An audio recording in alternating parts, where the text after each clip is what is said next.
राज्य open school कक्षा 12वीं का अर्थशास्त्र मॉडल क्वेश्चन पेपर जो इस वर्ष आने वाले क्वेश्चन हैं सेलेक्टेड क्वेश्चन 2017, 2018, 2019 से के जो पिछले बैक ईयर के क्वेश्चन पेपर है और साथ में नए जो क्वेश्चन है उसको मिलाकर बनाया गया है दोस्तों। एंड अपने से भी पढ़ाई करना है क्योंकि इसमें बहुत सारे अध्याय हैं और बहुत सारे प्रश्न हैं जिसमें से कुछ ही प्रश्नों को इसमें दिया गया है, तो अपने से भी कुछ करना पड़ता है। तो देखते हैं कक्षा 12वीं का अर्थशास्त्र है हिंदी मीडियम, इसके जस्ट बाद आपको इंग्लिश मीडियम में मिलेंगे। सही विकल्प का चुनाव कीजिए। संयुक्त राज्य अमेरिका की प्रति व्यक्ति आय 10 गुना है, रेड कलर वाला आंसर है, ठीक है।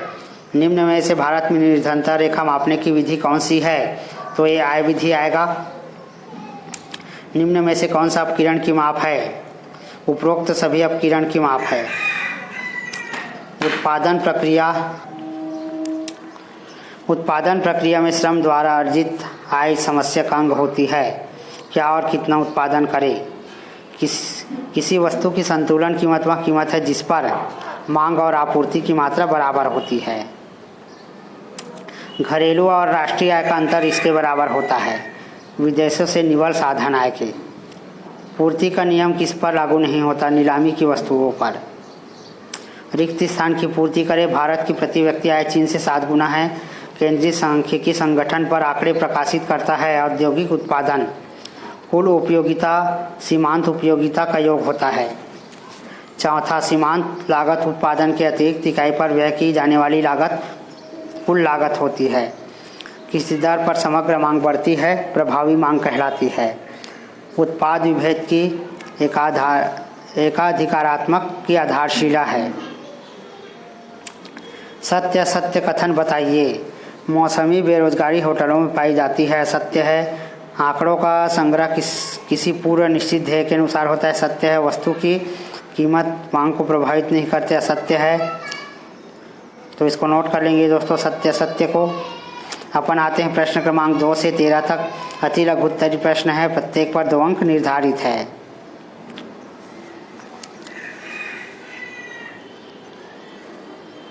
भारत में नियोजन के 2 उद्देश्य लिखिए। तो भारत में नियोजन के उद्देश्य आयात निर्यात की आवश्यकता को पूरी करना, कृषि उत्पादन को बढ़ाना, देश की श्रम शक्ति का अधिकतम प्रयोग करना तथा रोजगार उपलब्ध कराना।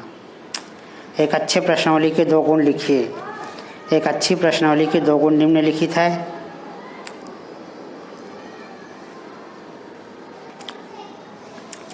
व्यष्टि अर्थशास्त्र की परिभाषा दीजिए। तो व्यष्टि अर्थशास्त्र की परिभाषा सूक्ष्म अर्थशास्त्र की एक शाखा है जो यह अध्ययन करता है कि किस प्रकार अर्थव्यवस्था के व्यक्तिगत अवयव परिवार एवं फर्म विशिष्ट रूप से उन बाजारों में सीमित संसाधनों के आवंटन का निर्णय करते हैं। समष्टि अर्थशास्त्र के 2 महत्व लिखिए। तो समष्टि अर्थशास्त्र के 2 महत्व अर्थव्यवस्था के संचालन को समझने के लिए होता है, जटिलताओं को कम करने के लिए होता है, आर्थिक नीतियों के निर्माण के लिए होता है। मुद्रा द्वारा उपयोगिता कैसे मापा जाता है।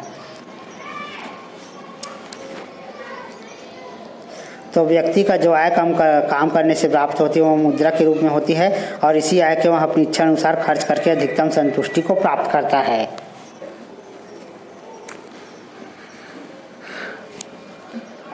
मांग के नियम के कोई 2 अपवाद लिखिए। तो मांग के नियम के 2 अपवाद निम्नलिखित है। भविष्य मूल्य परिवर्तन की आशंका के कारण व्यक्ति के मांग में कमी होती है। जीवन के लिए अनिवार्य वस्तुओं के संबंध में भी कमी आती है। उत्पादन के स्थिर एवं परिवर्तनशील साधनों में भेद कीजिए। उत्पादन के स्थिर साधन, इसमें उत्पादन स्थिर होता है। उत्पादन के परिवर्तनशील साधन, इसमें उत्पादन और वृद्धि कमी होते रहती है। सामान्य लाभ किसे कहते हैं। सामान्य लाभ का अर्थ होता है कंपनी का कुल राजस्व पूरी तरह से प्रतिस्पर्धा बाजार में कुल लागत के बराबर होती है, तब उसको अपन सामान्य लाभ कहते हैं। पूर्ति वक्र धनात्मक क्यों होती है। मांग में वृद्धि होने पर पूर्ति वक्र ऋणात्मक होती है और मांग में कमी होने पर वह धनात्मक होती है। ठीक है दोस्तों, दोनों को अपोजिट करके लिखना था, थोड़ा सा आंसर थोड़ा कम हो गया इसमें। सामान्य लाभ और अधिलाभ में अंतर स्पष्ट कीजिए। अधिलाभ की गणना वास्तविक औसत लाभ में से सामान्य लाभ को घटाकर की जाती है, जबकि औसत लाभ की गणना पिछले कुछ वर्षों के लाभों का औसत निकालकर की जाती है। आय के 4 साधन का नाम लिखिए। श्रम, भूमि, पूंजी, उद्यमी। वस्तु विनिमय प्रणाली से क्या आशय है?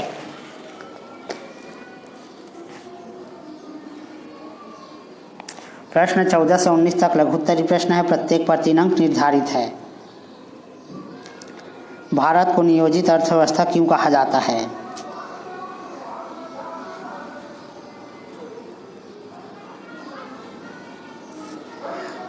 व्यष्टि और समष्टि अर्थशास्त्र में अंतर स्पष्ट कीजिए। व्यष्टि अर्थशास्त्र इकाइयों जैसे व्यक्ति, परिवार, फर्म आदि का अध्ययन करता है ना, जबकि समष्टि अर्थशास्त्र में संपूर्ण अर्थव्यवस्था का अध्ययन किया जाता है। व्यष्टि अर्थशास्त्र को व्यष्टि विश्लेषण मूल्य सिद्धांत के नाम से जाना जाता है, जबकि समष्टि अर्थशास्त्र को विश्लेषण के सिद्धांत के नाम से जाना जाता है।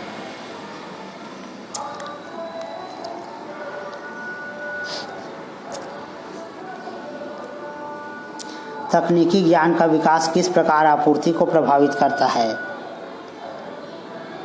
तो नोट कर लेंगे दोस्तों।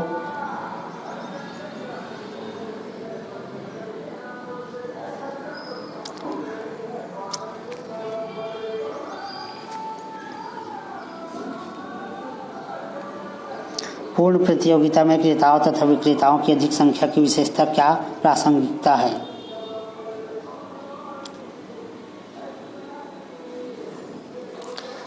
बजटीय नीति के मुख्य 3 उद्देश्य को लिखिए।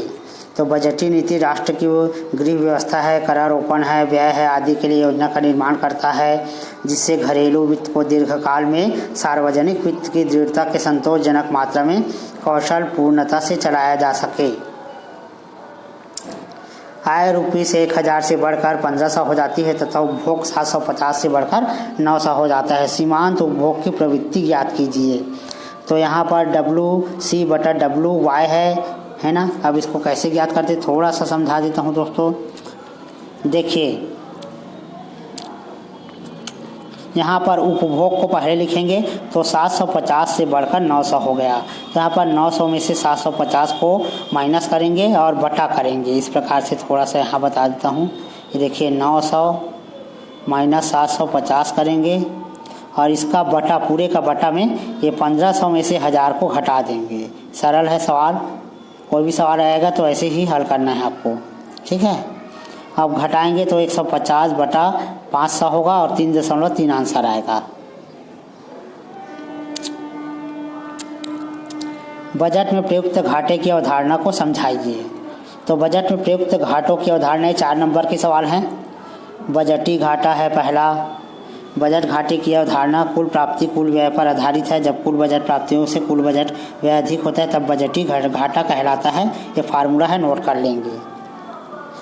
इसके बाद दूसरा है राजकोषीय घाटा। कुल बजटीय व्यय की ऋण प्राप्तियों को छोड़कर कुल प्राप्तियों में अधिकता, ये फार्मूला है, इसको नोट कर लेंगे। समग्र मांग के प्रमुख घटकों का विवरण दीजिए। तो समग्र मांग के प्रमुख घटक निम्नलिखित है। पहला है निजी उपभोग की मांग अथवा पारिवारिक उपभोग व्यय।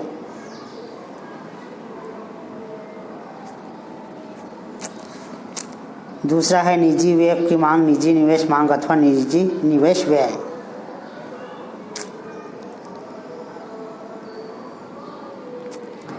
तीसरा है सरकार द्वारा वस्तुओं एवं सेवाओं की मांग। चौथा है शुद्ध निर्यात मांग। इसके बाद है व्यय विधि से राष्ट्रीय आय की गणना के प्रमुख सोपानों को समझाइए। तो व्यय विधि को समझाया गया है दोस्तों, नोट कर लीजिए।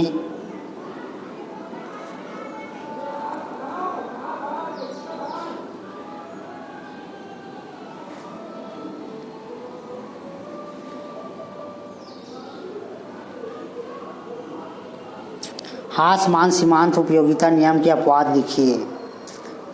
तो इसके अपवाद निम्नलिखित है, नोट कर लेंगे।